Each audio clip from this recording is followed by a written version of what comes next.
Hello, this is doctor Amisha Korat from Shriji physiotherapy.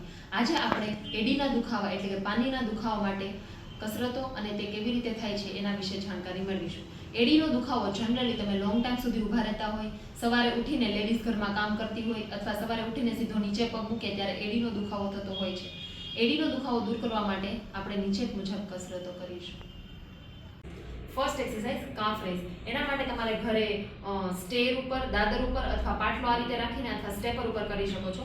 થોડું પાછળથી ઊભા રહેવાનું છે.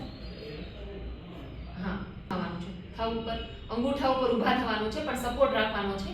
10 થી 12 રિપીટેશન કરવાના છે. કન્ટિન્યુઅસ. 1 મૂકી દો નીચે, 2 આ રીતે. સેકન્ડ એક્સરસાઇઝ, તમારે ઘરે ટેનિસ બોલ અથવા કોઈ હાર્ડ બોલ લેવાનો છે અને આ રીતે પગ એની ઉપર મૂકી પ્રેશર આપી આગળ પાછળ રોલ કરવાનું છે. 10 થી 12 વખત દિવસમાં 1-2 વાર તમે આ રીતે રોલ કરી શકો છો. એના લીધે તમારા પગનો પ્લાન્ટર ફેશિયા રિલીઝ થશે અને તમને દુખાવો ઓછો થશે. થર્ડ એક્સરસાઇઝ ટો કર્લ. ટો કર્લમાં તમારે અંગૂઠાથી નેપકિનને તમારી બાજુ ખેંચવાનું છે. વાળો, ખેંચો.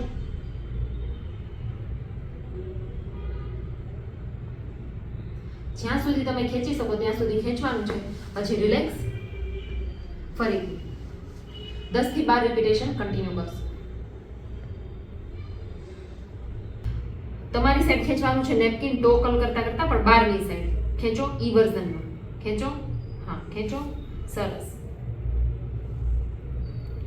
આ એક્સરસાઇઝ તમે 2-3 અઠવાડિયા સુધી કન્ટિન્યુ કરશો તો તમને એડીના દુખાવામાં ચોક્કસ રાહત મળશે. પરંતુ જો તમને એડીમાં સોજો અથવા કોઈ શાર્પ પેઇન ઊભા થવાના લીધે અથવા એડી પર વજન આવવાના લીધે કોઈ શાર્પ દુખાવો થતો હોય તો સૌથી પહેલા તમારા નજીકના ઓર્થોપેડિક અથવા ફિઝિયોથેરાપિસ્ટની સલાહ લઈ પછી જ આગળ એક્સરસાઇઝ કરવાનું શરૂ કરજો.